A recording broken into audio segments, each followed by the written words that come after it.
20 years after the original installment, the Farrelly brothers have reunited Jim Carrey and Jeff Daniels in this earnest, if completely unnecessary sequel. The PG-13 rated adventure made back its $40 million production budget a week after its November 14th, 2014 release. The contrived 109-minute plot follows Carrey and Daniels on another bizarre road trip as they search for a long-lost daughter in need of a kidney. Rob Riggle, Rachel Melvin, and Laurie Holden are the supporting cast. Then there's also Kathleen Turner. What happened? This movie was terrible. I'm sorry. I thought it was okay. It seemed less to me like a cash grab and more like an honest attempt to make a sequel for the fans that loved the original. It by no means stacks up anywhere close, but I thought it was a decent attempt. It's ridiculous that they thought that they could go back to the well 20 years later, when clearly the script is stuck 20 years ago. And while I completely agree with all of that, I also sort of enjoyed the throwbacks to the original script. The fact that the movie felt like it was stuck in 1994 worked to its advantage. There were plenty of callbacks and references that felt very fan service oriented. But as a standalone picture, I don't think it quite lived up. And that's the biggest understatement of all time. Jim Carrey and Jeff Daniels are caricatures of who they used to be. They are full-on cartoons. Indeed, it's very weird to see the respected, dramatic, Emmy Award-winning actor Daniels pulling down his pants and showing his ass cheeks in every other scene. The work seems quite beneath him. Pun unintentional that time, John, but very well done. Let's start at the beginning of the picture, though, because that's where the train wreck really starts. Here we see Lloyd Christmas 20 years later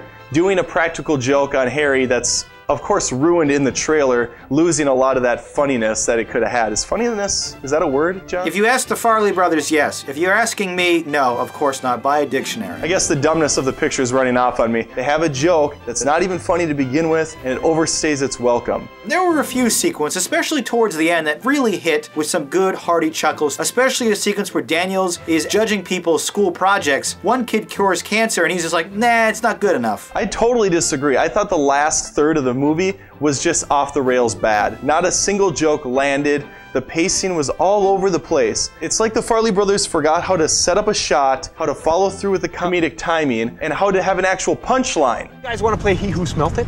Huh? What's that? It's complicated, so pay attention. We put the windows up.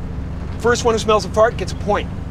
If you say who dealt it, double points. But if you say you smelled a fart and nobody farted, like if we were just passing a slaughterhouse, False fart. you lose a point. And you can't smell your own farts either. What, are you guys kidding? No. No. I'm not gonna sit around sniffing your guys' farts like some kind of truffle pig. Forget it. Okay, fine. Lloyd and I will play one-on-one. Yeah, head to head. How can you play one-on-one? If you smell a fart and you didn't do it, isn't it obvious the other guy did? I thought you said you never played before. The bar is set so high, it needs to hit that level, or at least get close, and it did not. Maybe it was just me, but they seemed very mean-spirited. There was a lot of negativity towards them. I'm glad you said that, Adam, because I think the thing that's missing most from this film is the emotional core of Dumb and Dumber 1. It had those beats where we really felt for these characters. They were pathetic, they were dumb, and they were losers. But they were aware of it and were trying to better themselves. This movie, they were just sort of assholes that jerked around all day and didn't do anything with themselves.